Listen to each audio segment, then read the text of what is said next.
Yeah! Happy Comic Book Day and welcome back, all you full-color funny book aficionados. This is US Comics Cast, HQ for all things comic book connected. We are John and Charlie Rivera, the co-founders of US Comics. Charlie, happy bloody Comic Book Day. Happy Bloody Comic Book Day to you and to everyone listening and watching today. As always, we are brought to you by Bad Mary Band and Sergeant Finesse Gaming. If you haven't done so already, please smash that like and or follow button and hit that comment section like it's taking away your residuals and replacing you with a computer. Oh, buddies. Oh, my buddies.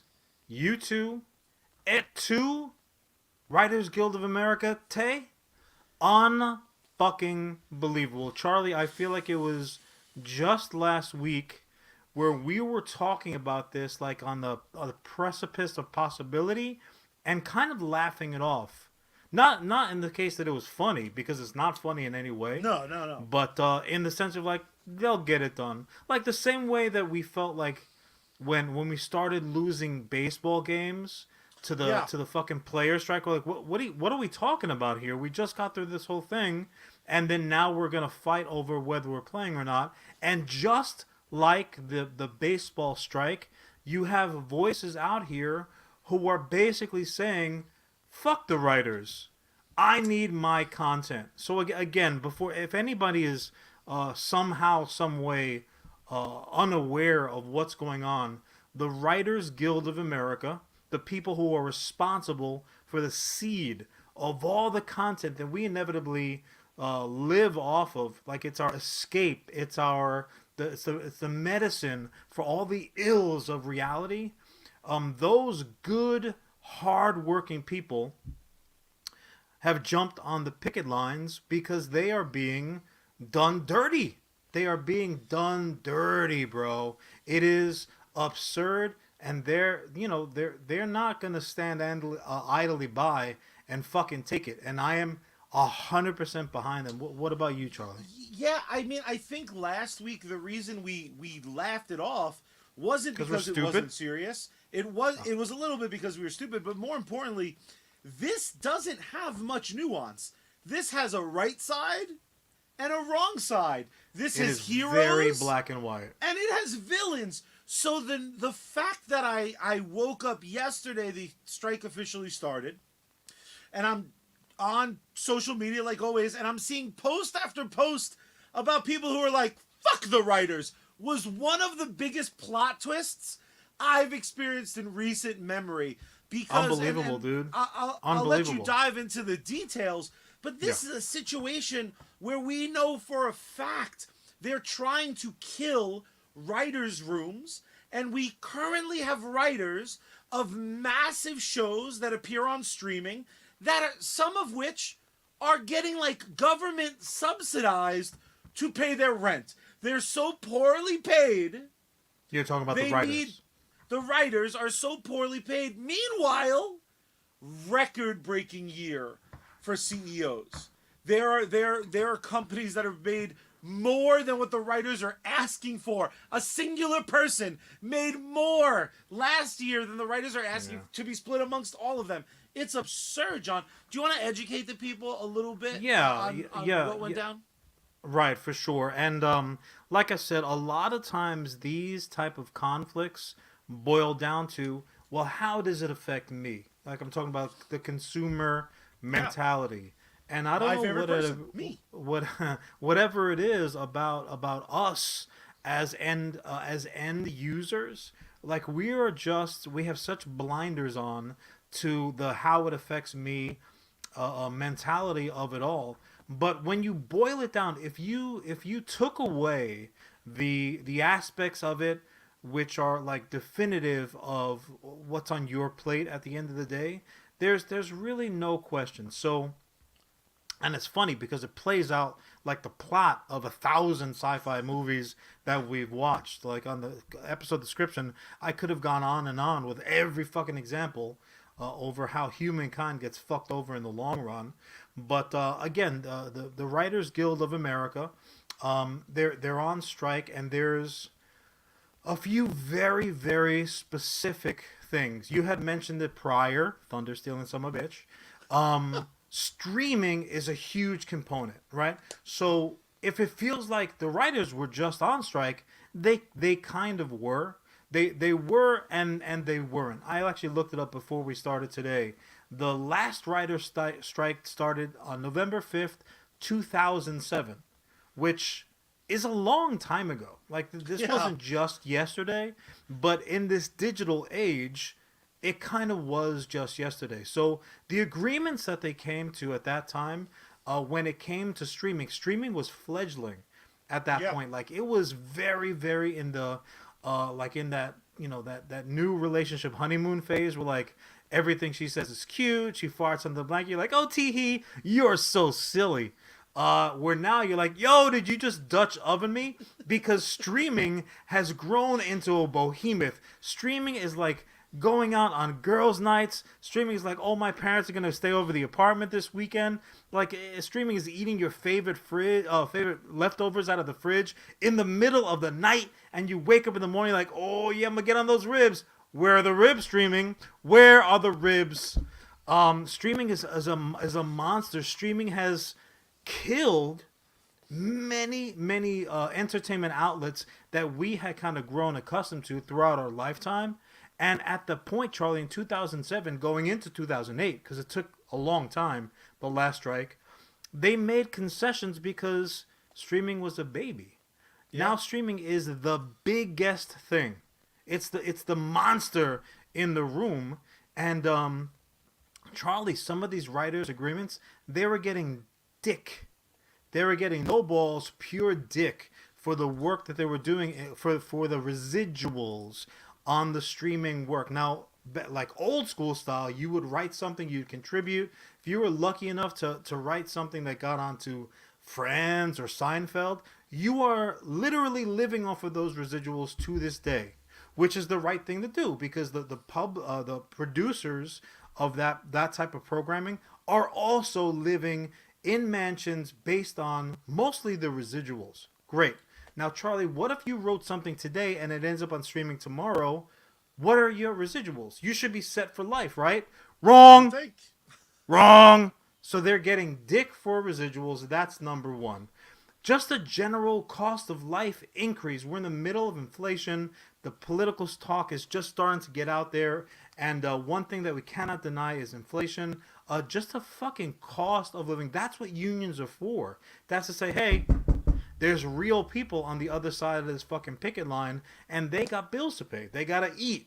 Just a general cost of living increase. So even just based on that, they would be entirely justified to jump on the picket lines. But also, as well as Charlie, there is a new fucking player on the field. And that robotic sumbitch does not play fair. The entire battle is really centered on, and the media, like the monster that it is completely focused on the battle versus AI. Artificial intelligence doing a lot of quote-unquote creative work, and the human beings who are sourced constantly for AI work. AI isn't original creations. AI is like, I'm gonna take a little bit of this, I'm gonna take a little bit of that, and fucking smorgasbord it together, little jambalaya, and there's like, oh, here's something new. Tee-hee. Oh, it's robot, you sneaky little minx. It is bullshit, Charlie. So they're like, hey, how about a little guarantee that you're not gonna take my job and give it to AI? So there are multiple battlefronts. Well, the big concern I have with this AI bullshit is twofold. One, like you said, no one's getting asked if they want their work pulled into this giant fucking brain that is the internet, that's then capable to take both Batman 89 and Batman and Robin and consider them equals and splice them into whatever the new Batman flick's going to be. And also, this is removing the writers from it, these two concerns. Then the other problem is some of the absolute worst movies ever are put together by like 30 writers.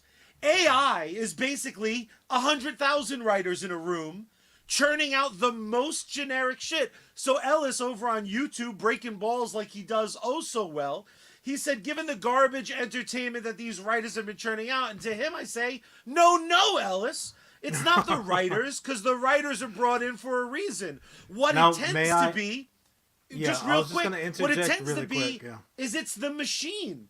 It's the fucking suits, as always, that mandate these 70 aspects. Who the fuck you think would be punching this shit in the AI machine? But John, to you. Well, yeah, again, you make a very, very good point. When you're like anyone who's gone over to chat, fucking blah blah blah, and let me get a little head start. Let me get a little assistance, turning this nugget into a kernel that can then grow. You can't just can't expect it to read your mind. So you have to give a certain set of protocols in which the process needs to begin. And look, I don't blame AI, right? And I know you're listening out there. Inevitably, when you guys take over, I'm still cool. I just don't like you writing my favorite adaptations on TV or a big or small screen. But I'll say to Ellis this, and I do know that to a degree you were breaking balls. But let's say, hypothetically speaking, we lived in the worst era. We don't. But let's say we did. We lived in the worst era of a large and small screen entertainment. Never mind the fact that there's more to watch than ever before in human recorded history. Let's pretend even that didn't exist. Let's go ahead and eliminate that and say, you know what? They're on the strike line. They're on the picket lines indefinitely. We are being rerun to death. It has already started. So again, the strike fucking hit the ground running. The first ones to say we're on a permanent hold right now were the late night shows. Now our mother, who may or may not be in chat right now, she begins each and every day. Granted, she doesn't watch them when they're happening. The late night talk show hosts, they got their little quips. They're talking about the current events. That's how she keeps up to date. Charlie, who's victim number one in this? Our very own Mama Rivera. She cannot watch her little tee-hee-hees from the night before. Those are the first ones to go on to rerun. And what's really interesting about that is that's some timely shit. They're talking about stuff that happened day of. That's immediately gone. So you know that great show that you're so looking forward to the next season? It ain't happening, bro. It's not coming anytime soon. I had mentioned before the last writer's strike. It took place from November 5th, 2007 to February 12th, 2008. That is a long fucking time. That's the length of time where your fall schedule becomes affected. So never mind if you want to say, you know what, the daily shows, literally and figuratively, they don't really float, and they don't float my boat. I'm really into content that I watch on streaming. A lot of it's been shot already. There's no reason for that to be delayed in its release. And you would be right, except what happens after it, right? So teaser for next week, we're going to be talking about Sweet Tooth, whose second season just dropped. And guess what, Charlie? It was well received by other people. We'll talk about us out the way we took it, but it's been well received to the point where like, hey, season 3 is coming. Is it though? Like, is it? Everything is being pushed on the back burner now. Look, we are an audience, right? We're a generation of what's next. You say it all the time. One is good, a million more is better. How long is it going to take before the fucking claws come out and the teeth are bared? Because we're all about the new. It's ridiculous. I can tell you, we know for a fact there were massive billion-dollar potential projects killed in the last writer's strike. Justice League Mortal was supposed to be the big cinematic DC launching pad. They were going to launch with the Justice League. They had costumes, they had sets, they had scripts, they had actors ready to go. The last strike wound up killing that because they were in the middle of rewrites. But the production had started. People were paid and ready to go, and it all collapsed. And Justice League Mortal is a great example because it never came back. There were people that were going to have their lives changed as actors that lost those chances because Suits didn't want to make the bare minimal contract changes. The point of a union, the point of the guild itself, is to make sure its people are taken care of. And again, like you said, the optics become, how does this affect me? And what's going to happen is as the strike goes on, we're going to hear about projects dying. And we just heard about a bunch of exciting Charlie. Star Wars projects. They're all potentially going to get murked. There's a lot of shit that can go down in a very short period of time. Star Wars isn't the best example because Star Wars projects wither and die on the vine all the fucking time. Kathleen Kennedy can fuck right off to a galaxy very far away. But you know what, though, Charlie? There are very beloved projects which absolutely have suffered. You know, Ellis jokes that, you know, maybe Sweet Tooth wouldn't be the worst. He gets one more sassy comment. Opinion. He gets one more sassy fucking comment, and then I need him to tell me something new he likes. Ellis' middle name is Salty, so I'm gonna give him a pass on that. But you know what, though? One fucking show came immediately to mind when I started reading about this, when my radar dish kind of really swiveled in that direction. Charlie, how dope was the first season of Heroes? Oh my god, fucking incredibly dope. The first season of Heroes. Save the cheerleader, save the world, baby. Charlie cannot help himself. Yes, absolutely. All of us were ready to save the fucking cheerleader, save the world. Can I ask Charlie, what about season 2 of Heroes? Arguably the biggest pile of dog shit since that extra season of Lost we got.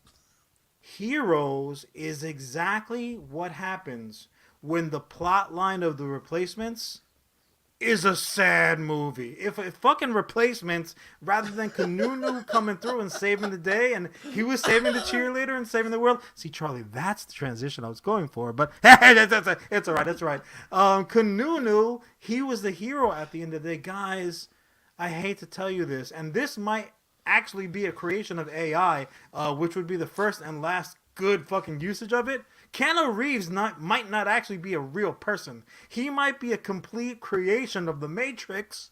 And I got news for you. He's not real. So when a show like Heroes, which starts like hot fire, everybody universally loves it, and they are a victim of that last writer strike, and they're like, you know what, let's go ahead and pull a little bit of this and pull a little bit of that, and maybe get a couple of people that don't quite have the resume. What ends up resulting as a fucking, on the other side of the equation side, it stinks on ice. It wasn't fucking just Heroes, Charlie. Lost. Remember those first couple of fucking seasons of Lost? Fuck Unbelievable, dope. Everybody's into it, Charlie. There were Lost parties happening all over the place. Where all of a sudden the no frills style of like cereal and soda, where it's like it's a bottle with a white label says soda. Dude, those were selling out of stores. People were so into Lost. That didn't last too long because between season 3 and season 4, the fucking writer strike at the time rolled through like a goddamn hurricane, and all of the momentum was lost.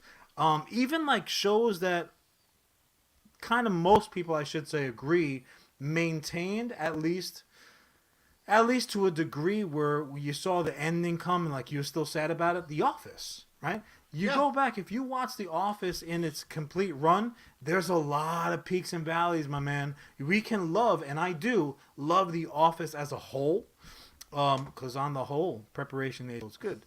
On the whole, The Office is a great show, but no one can say, yep, I loved it at an 8.5 level all the way through. Yeah. That is horse shit, because there are moments where we were just not that fucking into it. One of Charlie Rivera's very, very favorites that he swears by, Smallville.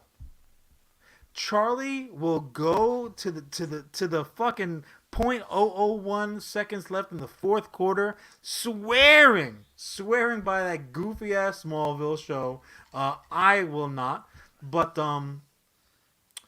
Smallville season 7 was supposed to have a 22 episode season, right? 15 of them only were done before that strike took place. And dude, it was like kryptonite hit my man in the brown eye and went in a couple of inches. Like kryptonite gave him a proctology exam. Just absolutely brutal, dude. The list goes on and on. I'm not gonna bore you, but you get the idea. It's just such, again, it's so fucking black and white. My frustration is out of control because I never ever thought that this would happen again. We know what the end game is. We know what the result is, and it's less. It's things being worse, not better. Already, directly, my brother and I are affected. Fucking James Gunn, like him, love him, hate him, who's about to have one of the biggest movies of the year drop. From what I understand, it's this fucking epic, beautiful thing. I haven't seen any fucking trailers, but I hear it seems like it's going to be pretty good. It's definitely going to make a shit ton of money. His next project was supposed to be fucking Superman for the new direction of DC Gods and Monsters. That shit, those doors are closed right now. He took a pen, see you maybe, put the cap on, and put it down. I mean, we know. Look, I don't want to get hysterical here. Like, obviously, Superman Legacy is gonna happen, but it's definitely thank God he's happening later. Had this strike not happened, we would have gotten Superman Legacy sooner than ultimately we will. You know what was affected actually? So Charlie and I are both huge John Mulaney fans. Maybe now even bigger than ever. Good, close, personal friend of ours. We got a couple photos with him and Nick Kroll. Let's go. No big deal. It's no big deal. But that all being said, he just dropped a very personal, very funny special. Even something like that, Charlie, things, and obviously there's one writer affected on that project, John Mulaney. But that was supposed to have this big showing out in LA. He said, nah, man, fuck that shit. When things like this happen, ultimately what happens across the board, you're forced to a decision, right? There's a line drawn in the sand, and you're not allowed to play Switzerland here. You have to pick a side. You have to. And where I'm coming from is if you pick the opposite side, I'm making really serious and long-lasting opinions about you. Because like you mentioned before, Charlie, and I rarely agree with you to this degree. On principle, you don't agree with me.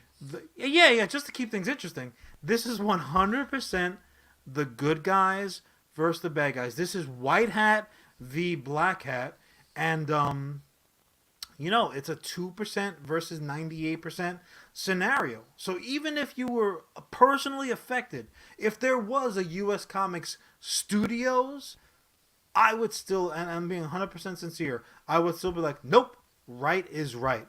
And this ain't right, man. Without these people, guys, without these people, we would lose more than half of the shit that we love out there. The stuff that sustains us. This world is a fucked up, unfun world. That's the truth of it. And I'm not saying that it's any more or less like that than any other period in time, but this is the period of time we live in. We don't have a DeLorean. Yeah. We don't have an option to say, I'm going to go and fucking check this out, right? This is what we got. So if somebody is sweetening our fucking pie, how are we going to say, nah, fuck those guys. Fuck those people, I should say. I'm sorry. It's just silly to me, man. I do not think there's any question mark here. I do not think that this is up for debate. Right is right. And you gotta show support, man. And for some people, even if it doesn't necessarily directly affect you, even if you personally sitting, watching this, listening to this, or saying to yourself, I could go a couple years without fucking original content, AI can generate whatever the fuck. You have to understand that for some people, not even the writers I'm talking about us, like the us's of the world. For some people, this shit is life and death. Like you said at the very top of this segment, this shit is important for a lot of people to escape what has been a brutal fucking world for 3 years. And I mentioned it a few weeks ago. I suspect that there are people affected in ways that they're unaware of. I don't need less happy in my life. I don't need less distractions in my life. I don't need less shit on the horizon. And again, it sounds maybe silly, maybe it sounds superficial even, but I don't give a fuck. The same way that the baseball strike affected people, we have a friend who fucking lives for baseball. He fucking basically lives at Citi Field. More than one, actually, yeah. Yeah, No, you're 100% right. Real. It's high stakes. The issue though, Charlie, I think is that a lot of heads out there, they're so caught up with other shit that it's not that they don't care. I don't want to come off as like preachy too late. I don't want to come off as soapboxy. I don't want to come off like a fucking half-ass pundit. I'm like, I'm gonna tell you what to think. No. I'm just saying, you really do need to pay attention to the degree of like when somebody says, "Hey, what do you think about this issue?" You need to know enough to have enough factual information. I'm not talking about like YouTube videos where you can just pull up your opinion and regurgitate it. Look at the fucking facts, and this boils down to very, very simple things. Are people is a workman worth his or her wage? I say fuck yes, because if they say, you know what, I'm gonna go ahead and do something different, which of course this is a free country, they're clearly more than welcome and able to do so. Who's gonna suffer then? Me, this guy. So even if you want to make it a purely selfish thing, say, do I want to suffer by playing the tough ass? No, I do not.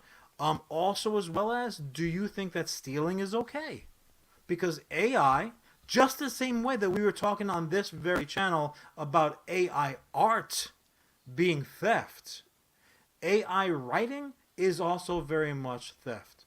Granted, is there always a fucking tremendous victim? Is there somebody that's gonna get put on the streets because you need a fucking head start on a zinger that you can tell when you're fucking pitching the board, a goofy story?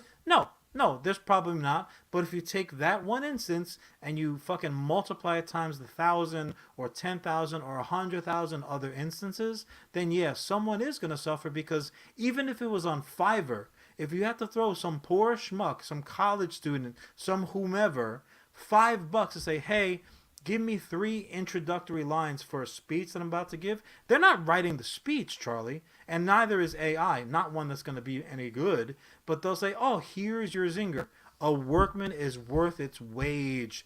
The spiritual people out there are going to completely get that reference. And also, as well as anyone who has gone to the pump in the last year, anybody, not Charlie, anybody who has picked up a gallon of milk and be like, what the fuck? Hey, how is your egg compartment doing nowadays? Not so great. Guys, there are things happening out here in the world. The writers union is a union just like any other. The difference is that we are impacted by it fucking directly, on a 1-for-1 basis. Every time you click on the fucking large 65-inch, or 75 if you're Charlie, you are seeing that direct result of their efforts. We're the beneficiaries. They're getting fucked over, but guess what? With the strike, we're getting fucked over too. Be very careful what direction you aim your ire. Human nature makes us want to fucking punch down. Don't punch down. Fuck the suits. Fuck AI. Punch up.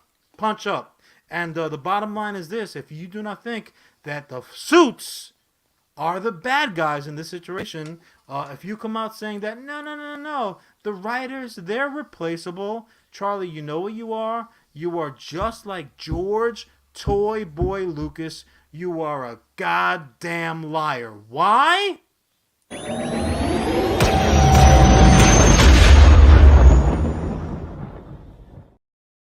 Because Han shot first. Not a Han shot first, but I'm hemorrhaging right now because of it. I salute. Guys, salute. Writers Guild, we're with you.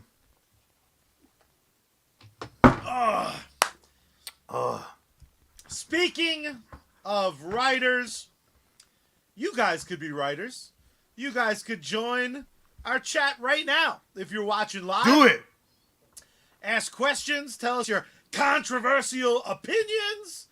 We talked about writers. We talked about the impending doom. Let's get joyful. Let's go back to our roots. Let's bring it up. Let's positive this up. Let's fucking talk about comics, good, bad, and left. John, my boy went to his closet. He went in the back to that dry cleaning bag that has been sitting there since 1993. He tore it open, and he busted out his leather jacket because Connor Kent, Superboy, not Super Latino Man like you, Superboy is back with a new ongoing series. Superboy, the man of tomorrow, in all of his 90s nostalgia, is trying to find his way into a brand new world.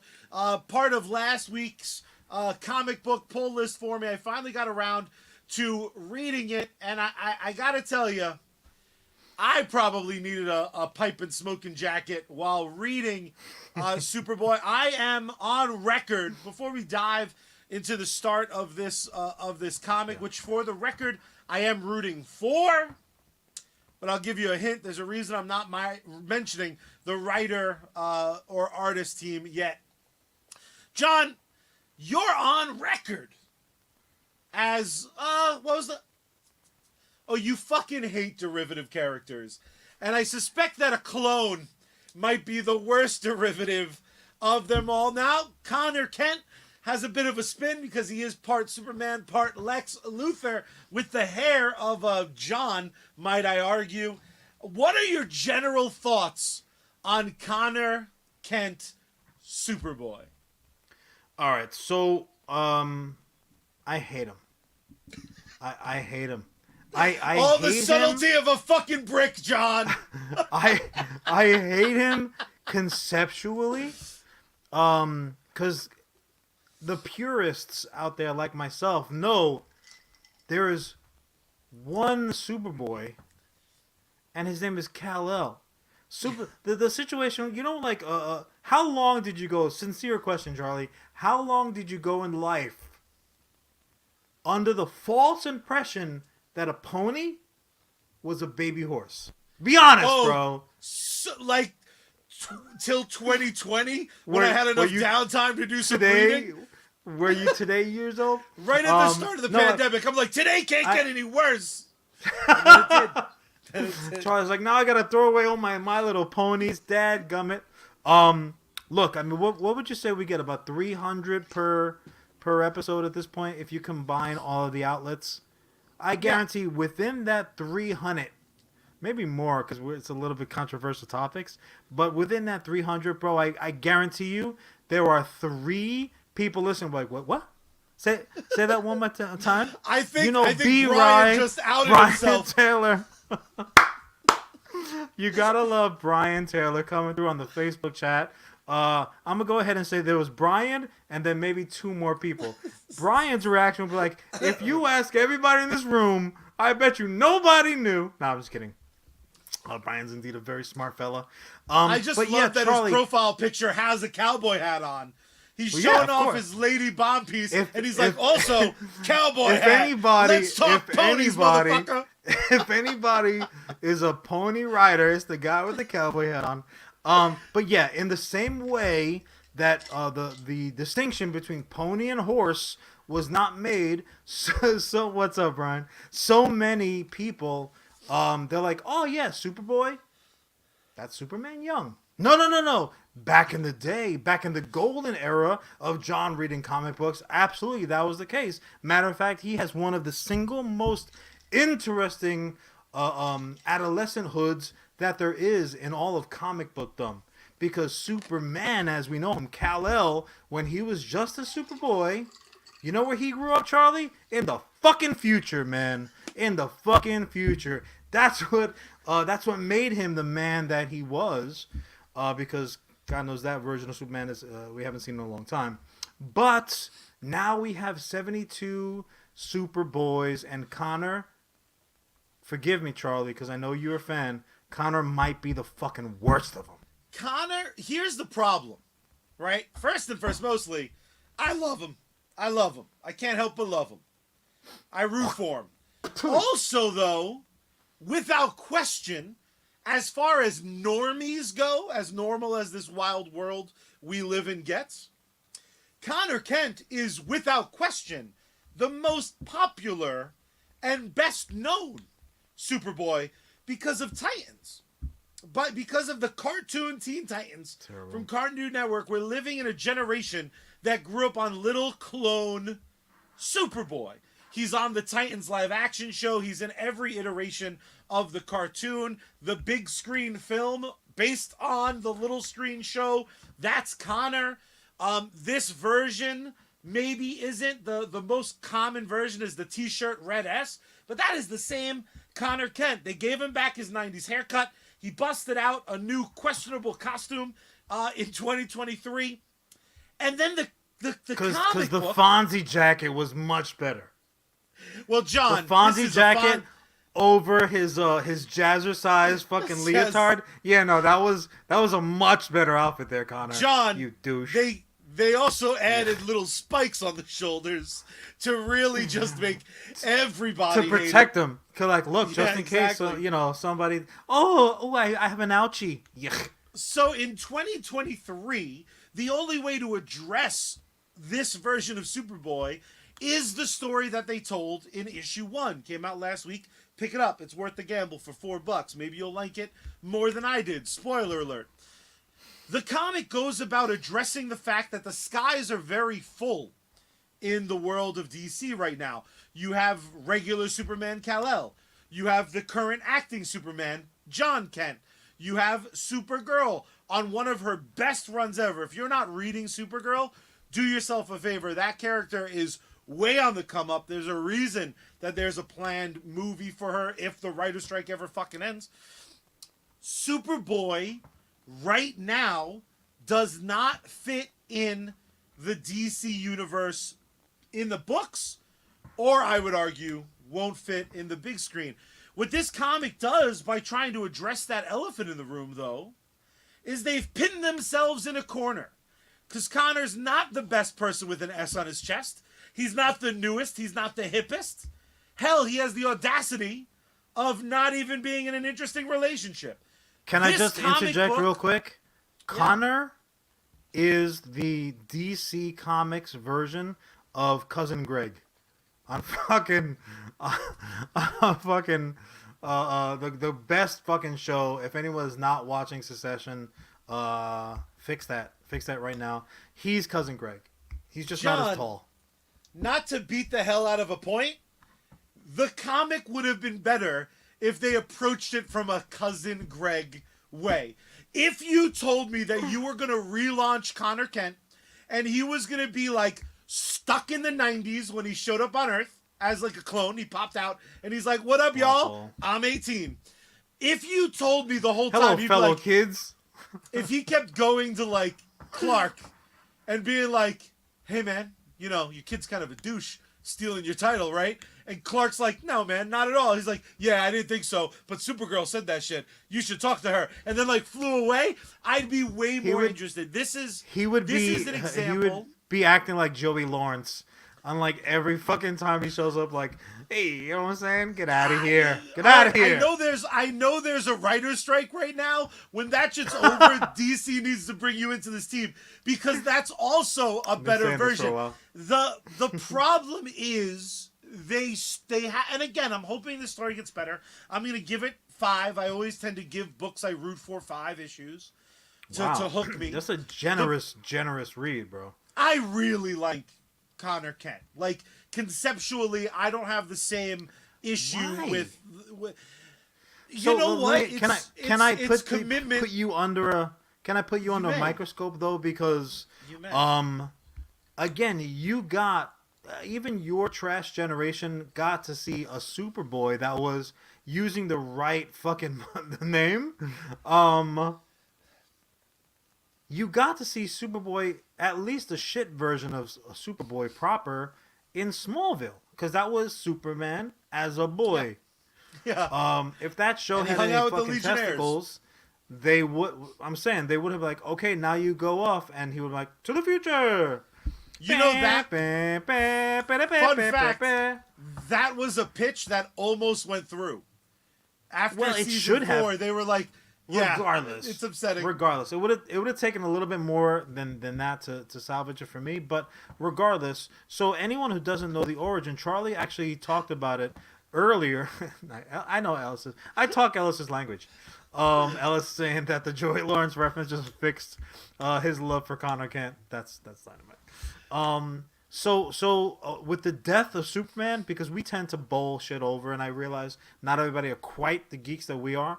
So everyone remembers, or that are aware of, because it was a cultural now milestone. Superman dies. Superman dies, quote unquote, at the hands of Doomsday, who might have been the worst conceived fucking big bad to do the job, but that's what they went with. Big Gray Hulk. Fine. No, I'm not talking about the good Gray Hulk. I'm talking about the bad, bony, horny Gray Hulk. He had spikies. You know, that makes him scary. Granted, if you punched me square in the face and then I just grew like a fucking set of bone spikes, I realize that could be problematic, but not if you're Superman. Regardless, they bring on Doomsday. They kill, quote-unquote, Superman, and we're without Superman. The skies were empty, to use Charlie's parlance. For about 5 fucking minutes, because no sooner had we tucked away our black bagged fucking never to be opened Superman issue, which I have 3 of maybe behind me. 4 Supermen showed up, right? So who did we get? We got Cyborg Superman, who looked a mess. He looked like Terminator, had a little bit of a fucking fling with Superman before his time bubble popped, and this is the bastard that popped out of it. We had Eradicator, as we came to know him, Superman, who was the most 90s Superman ever. He looked like he had just had cataract surgery, so he had like the big blocker sunglasses on. He had a half black costume on, which we know people love.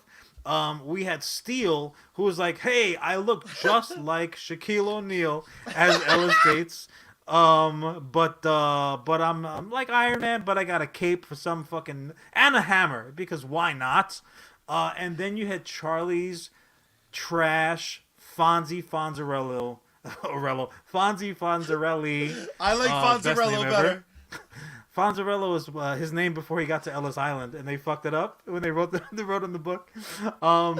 Then you had Connor Kent. Now Connor was like, "Oh shit, Superman's back and he's young." No, like Charlie mentioned before, he ended up being a clone of not just Superman DNA, which I didn't think was possible, but also Lex Luthor. So it was like, you know those kids on the bus who were always kind of a dick? They were like showing off. They definitely had this same leather jacket, and they wore it in July, because you're like, "Oh, why are you such a dick, dude?" He's like, "Well," in the therapist's office, he's like, "Well, you know what it is? My parents hate each other." That is literally Connor Kent's fucking backstory. His dad is Clark Kent. His other dad is Lex Luthor.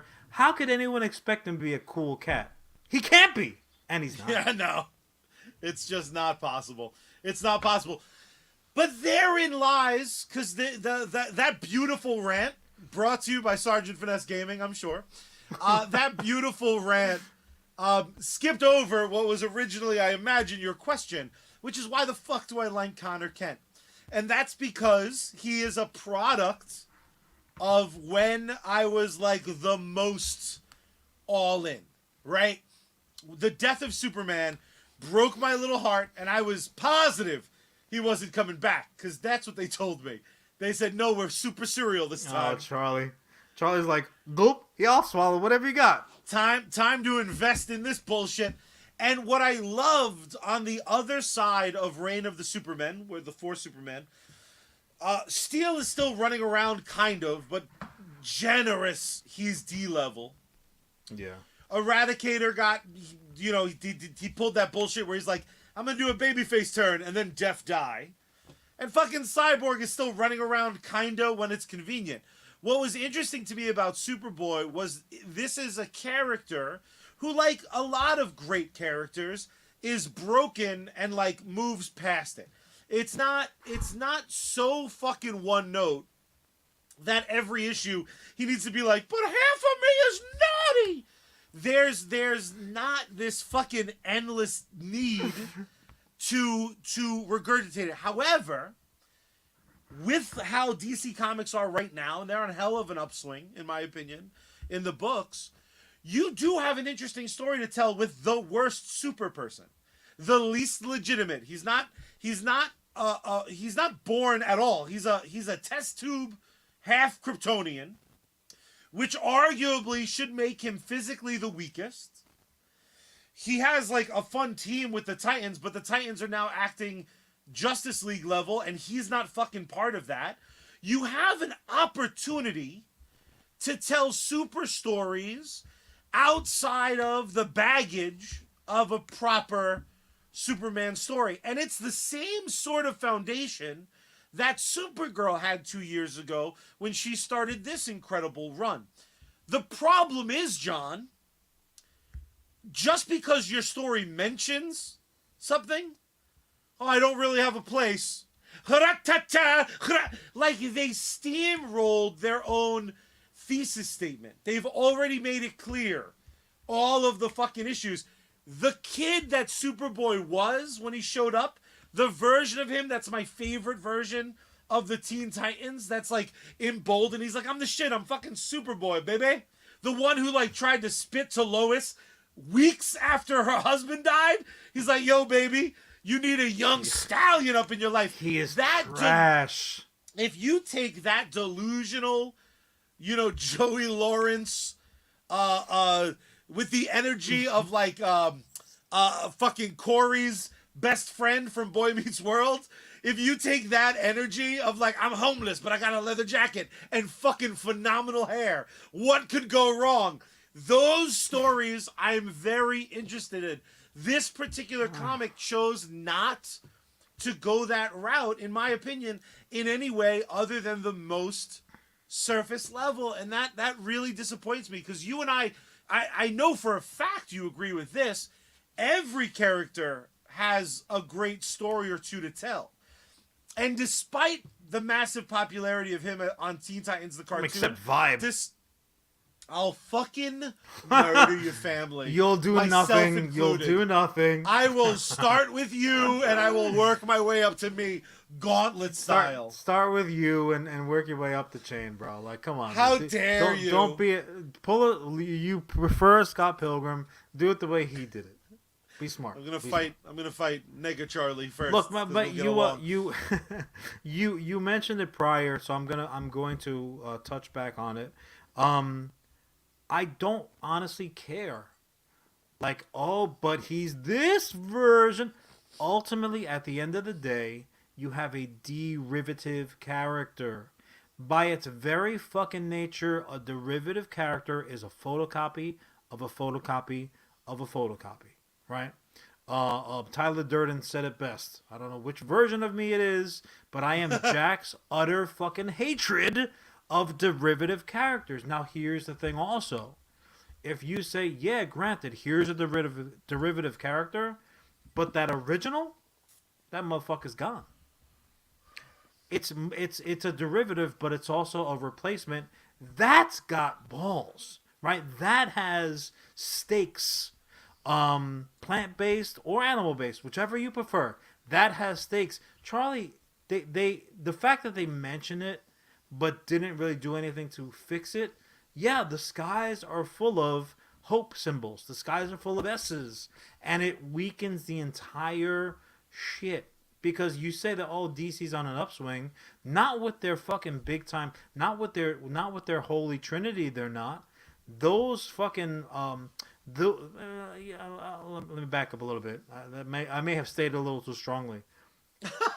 Stories like this... Stories about like, oh shit, the trademark S. Oh no, not this one. I have read more Superman logo comic books that I didn't give a fuck about than any time in recorded history. I just don't care, man. I just don't care. And ultimately, they didn't. And Charlie sent me the link. They didn't do anything interesting with the character. Yeah. If you acknowledge, you're like, hey, you know what? This was a misstep. But look at the ringer we're putting this motherfucker through. To the point where you'll at least begrudgingly respect this character. That ain't where we're at. I just don't give a fuck. As my kind of final thought, I want to ask you a question to set it up. Sure. When I told you I wanted this to be my topic, when I said, go ahead, here you go read this, while reading it, didn't you kind of every page expect... Curse you out? Yes.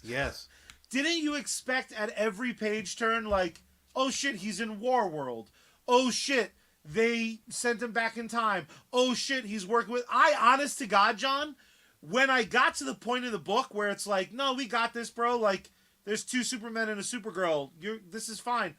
I kept expecting the turn to be that the Legion came for him. Like, the Legion needed an S who wasn't busy. I kept, for some reason, I thought those were the breadcrumbs. The book is called Man of Tomorrow.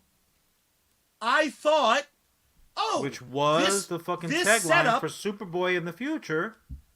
Right, so I thought this setup was like, Connor's gonna, like, finally be able to step outside of the Titans and be interesting. Because that's the rub. He's only interesting, and I like the character, with the Teen Titans. He doesn't even work with the Titans proper, in my opinion. So, like, the fact that this book seems to exist for no reason, it's not like they're losing the Superboy rights. What the fuck happened? I was so surprised. Ultimately, my take is this. Based on issue 1 alone, I am shocked at how not surprising it was. Because it's just a fucking boring as fuck random S story. I was so shockingly disappointed. It's just not good, bro. It's just not good. You're saying that, like, you expected after page turns to have the Legion show up and to make even just the title make sense. Charlie, I thought that looking at the cover, I'm like, okay, they are pushing him now in that direction. They're going to separate him from the Titans. Because I've said this before, I think the Titans are fucking dumb as fuck. I think the Titans as a group stink on ice because it is literally, it's the derivatives team. Like, it is so dumb.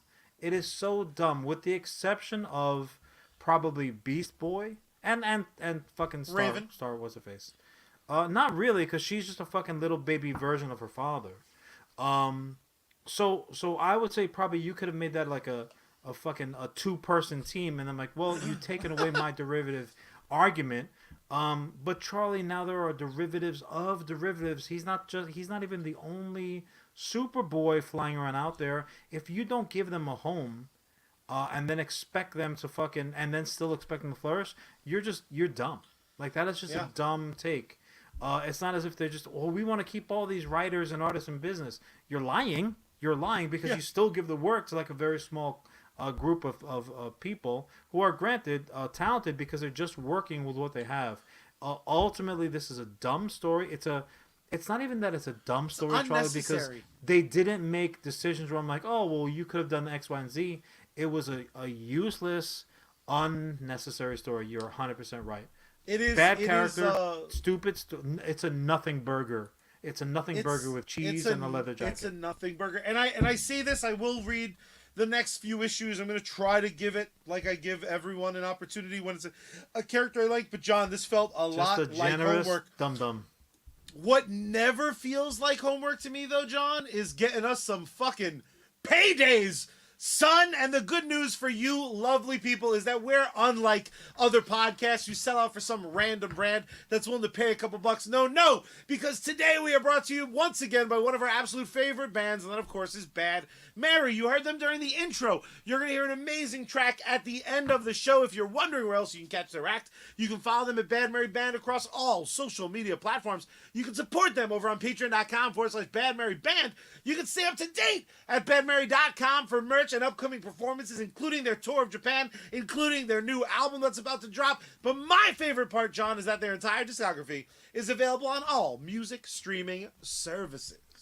Hell yeah, and you also have to ask yourself the question, where we dropping? As always, it is with Sergeant Finesse. You can find him currently gaming more so than ever before on Kick kick.com. He's still operating as a gaming partner on Facebook, but more and more you're gonna find him kicking it on kick.com a little bit more each week and eventually exclusively. But it's still gonna be multiple streams every day, outstanding video game content, supporter games, co-streams, giveaways, contests.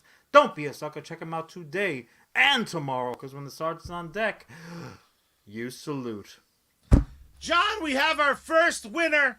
For those of you paying attention, we gave away a Clerks 3 Open All Night signed mini poster. If you want to win the other one, if you, Bobby O over on Instagram wins the first one. If you want to win the other one, all you have to do is send us proof that you're following us on the Purple Site Twitch, who is not only owned by the Sarge, but co-owned by our boy Joker Stream. What's up, Joker? If you want a chance at winning the other Clerks Open All Night mini poster signed by Kevin Smith, all you have to do is take a little photo evidence that you're following us on Twitch and tag us over on Instagram at USComics HQ. This is the part of the show that week after week we turn to you, beautiful people. We turn to the questions and comments that maybe we didn't get to. Per the advice of said Joker's stream. Today, though, something a little bit different, because we had a few of our audio-only listeners be a little upset, so I cultivated 3 of my favorite questions to come from the audio side. Since they are not going to hear this until next week, because only you beautiful people watch us live, they had to do more about us. So, John, I have the very first question directed towards specifically you. Please, because I'm already confused. And this is from Jill over on Instagram. Jill says, Charlie, week after week you tell us about all of your toxic traits. It's true, I have a lot of them. And John, what do you consider your nerdiest toxic trait? What I mean by that is Charlie says he always wants more, even knowing Batman and Robin exists. He would have happily seen a sequel to that. John, what's your nerdiest toxic trait? You know what? It's really funny because we were literally kibitzing about this earlier today. If I get even a fucking sliver of an opening where the thought can worm its way into my brain, that was bad. Whether it's a comic book, whether it's a movie, whether it's a TV show, whether it's a fucking lie to get out of work, I'm sick. I automatically I almost miss what's next in the presentation, thinking like, how could I have done this better? And the truth of the matter is, 99.9% of the time, I ain't even gonna try. But I will sit here and I will just get on the keyboard to my brother Charlie and be like, hey Charlie, what about this? Aren't I so much smarter than everybody else that's doing it? Charlie, I have missed more plot lines fucking trying to figure out how to fix the little mini scene that happened before the opening credits. I'm like, fuck, I gotta rewind this and go back. Where did this Ewok come from? Like, it is a terrible, terrible trait. The worst part about it, I don't think it's fixable. I think that shit is just fucking inbred in me. What I love about that, though, is that's something I benefit from. Because I get to experience the whole movie, and then I get this alt version. Like, I get, it's not quite a director's cut, but it's like the audience cut. It's pop-up video. Like, remember that old shit from VH1? Boink! Oh my god, I would pay good money for that shit to be in real time. Another question we have that actually Brian touched upon over on Facebook when talking about his Death of Superman issue in the black Mylar bag. His is still fully sealed. John, you're notoriously an out-of-box collector. I have a hard time even saying that you're a collector. You have shit you love. Most of that shit lives outside of its container. John, do you have anything that you have kept, like, mint, on card, under lock and key? Do you have anything in your personal collection that you haven't had your grubby little mitts on at least once or twice? No, man. I believe it. I have the same policy with my collectibles as I do with the Schwartz. You gotta let it out, bro. You gotta let it breathe. You gotta slap it around a little bit. Give a little how's your father? A little, give the pickle a little tickle, my friend. No, bro. Like, I have advanced in maturity to the point where I know not to throw boxes away. I don't Yeah. throw styrofoam away. But no. If I bought it or if it was even gifted to me, so keep this in mind. Um, it's gonna see the light of day, my brother, literally and figuratively, respectfully. But no, it's gonna get that O2. So for me, the only thing I would put under lock and key, you gave me.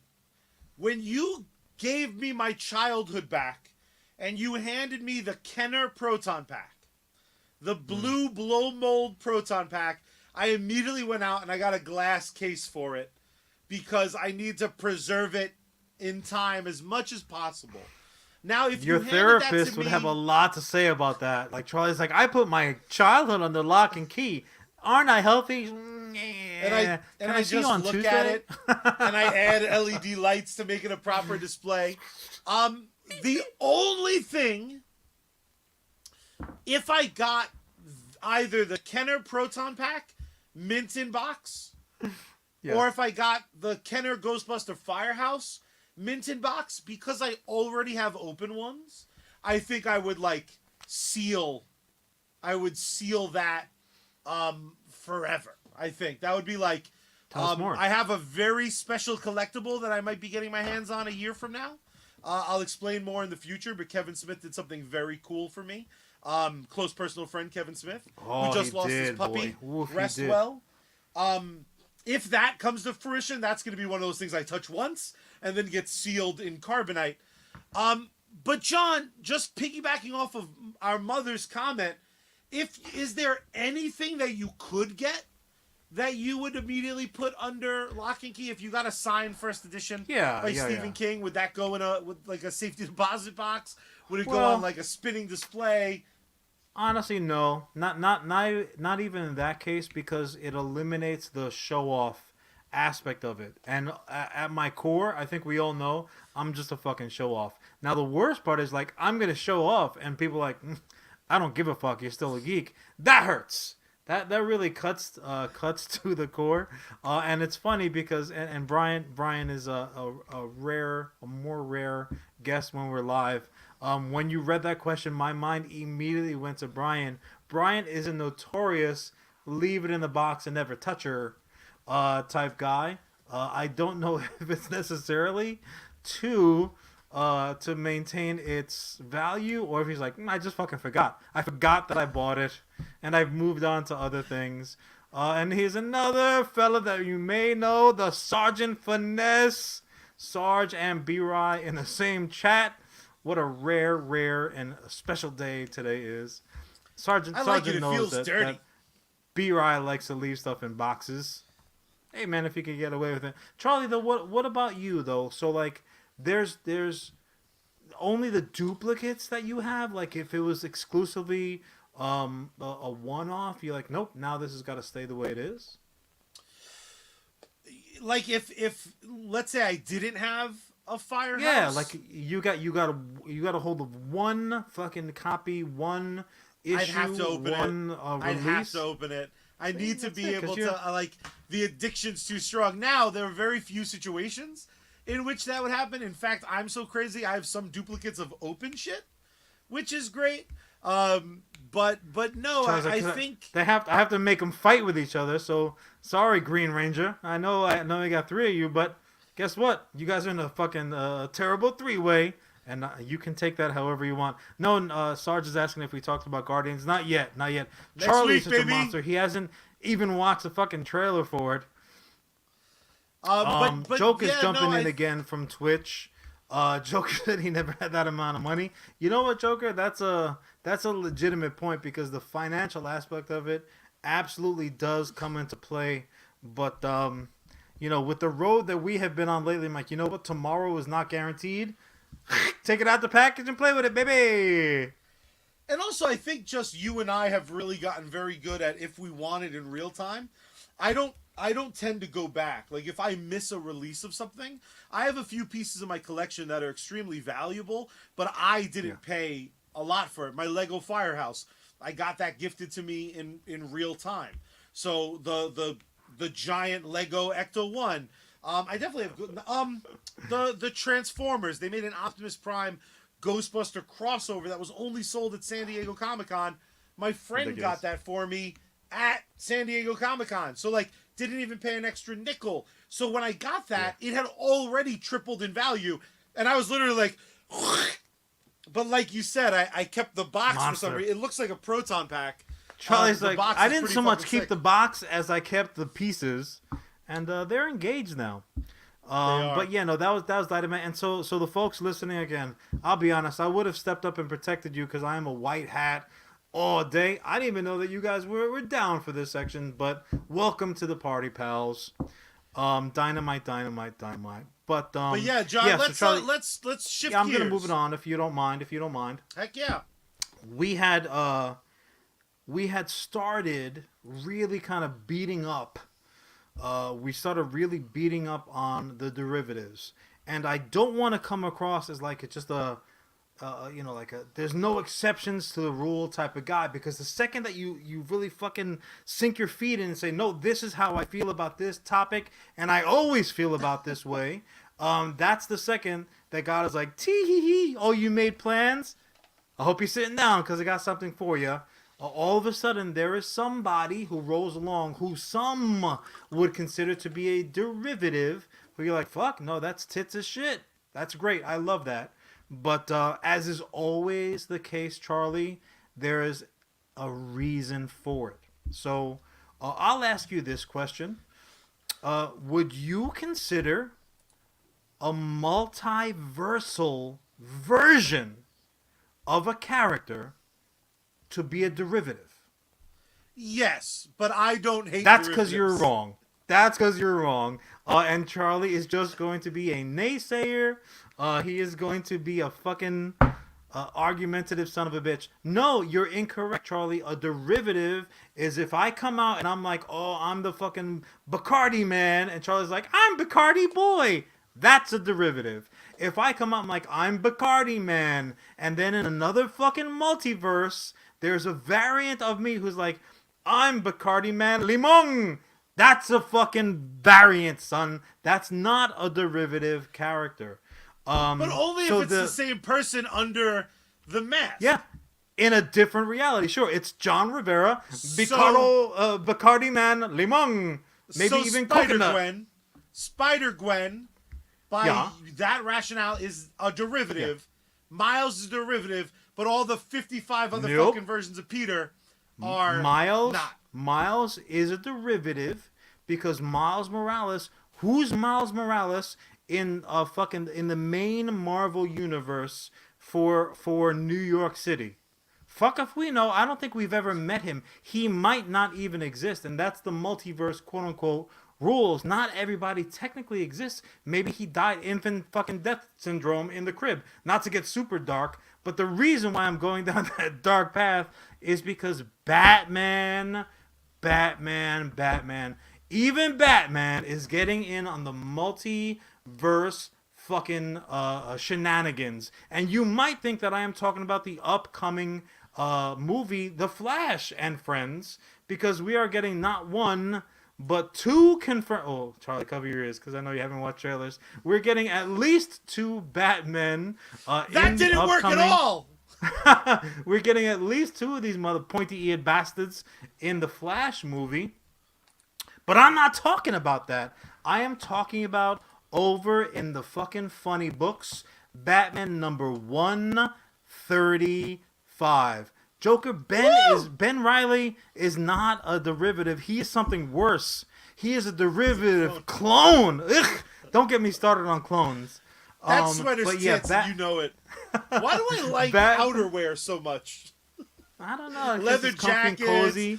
It could also default to a blanket in a pinch. You're like, oh, I'm gonna take a little nap on the couchy. Stop taking me off my point. Batman 135 has fucking hit the stands. And Charlie, if someone just described this issue to you, you would have had two thoughts. Where am I gonna pick up both of my copies? And two, John is gonna hate this.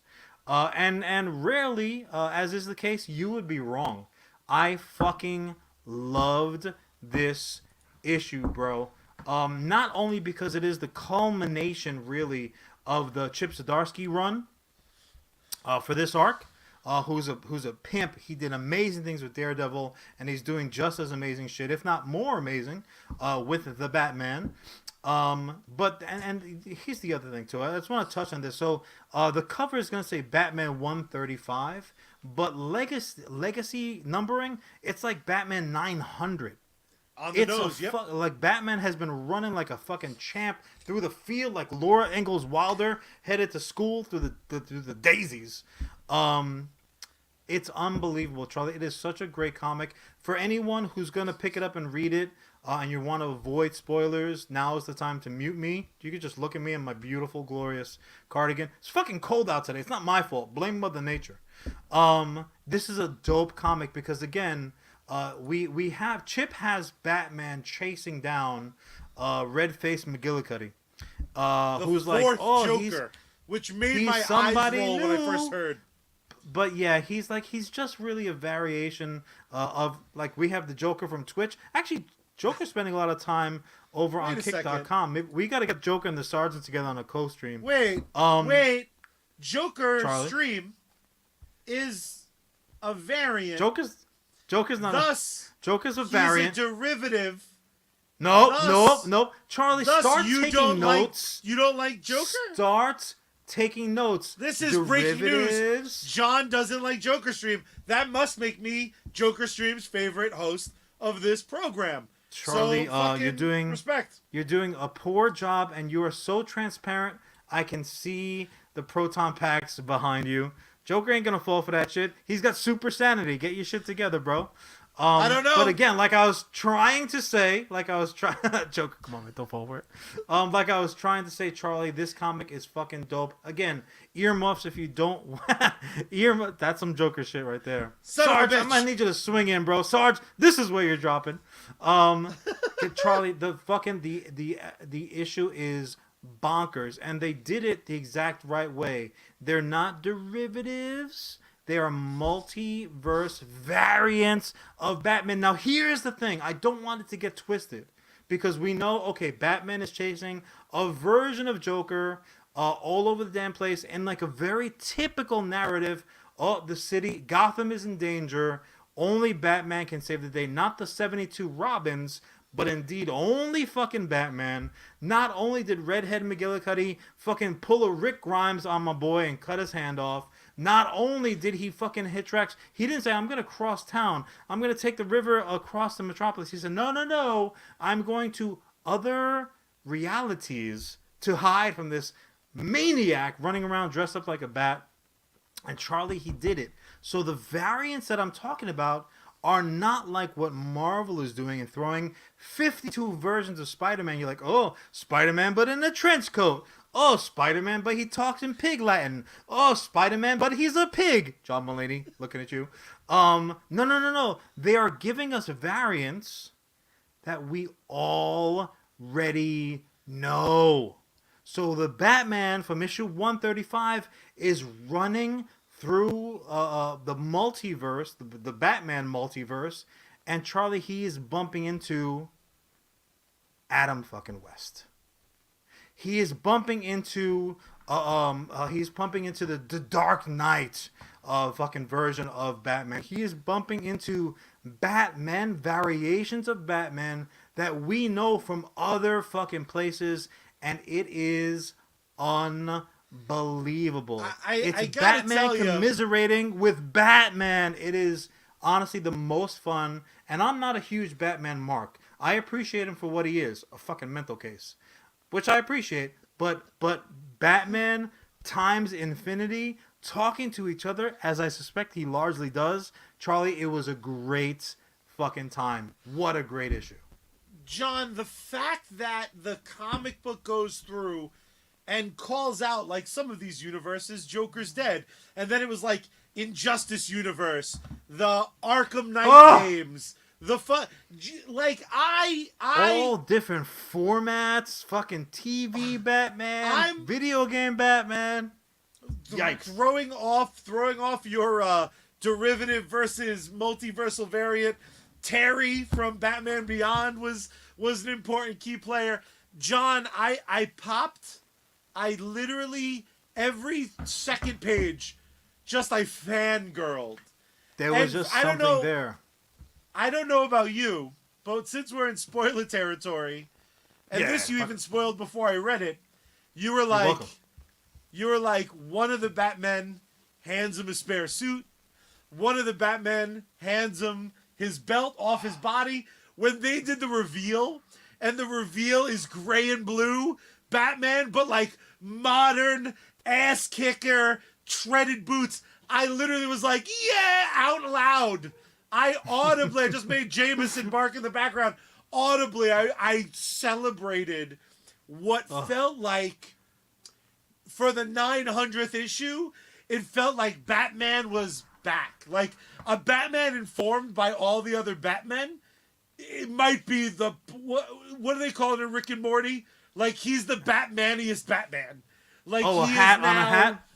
Oh my God, it just fucking was amazing. I will say this. Uh-oh. Part of me was disappointed there wasn't like a splash page of like all the reject Batmans, like poor Val Kilmer Batman hanging out with Chris O'Donnell, like Joker said. This is where you know that our fucking DNA runs deep, because that was your version of the door slipping. Charlie's like, oh my God, this is amazing. I 99.9% love this. But you know what would have been really cool? Fucking Charlie just trying to worm his way in I can't to the help Screenwriters Association. Charlie's like, fuck it, I just want to go on strike. I just want to go on strike. Here's the darkest truth. Here's the darkest thing I'll tell you. Guys, come close. Come close. Listen up. Look at me deep right here. Wear gloves, though. I'm clearly a derivative of John. I am just, they were like, what if he's chubby and young? Let's make him a fat fuck, a little bit younger.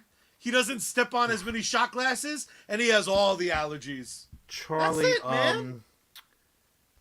Let me say this. The sidekick is one of the most cherished of roles in all of comic bookdom, nay, dare I say, podcast the world over. So myself, our beloved viewers and audiophiles out there, we forgive you. We forgive you, my friend. And I hate to say this, and I'm going to go ahead and throw it right back to the top of the show.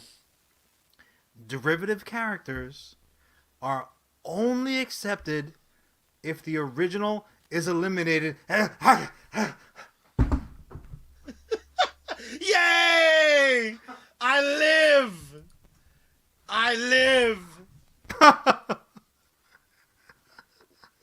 Oh my God.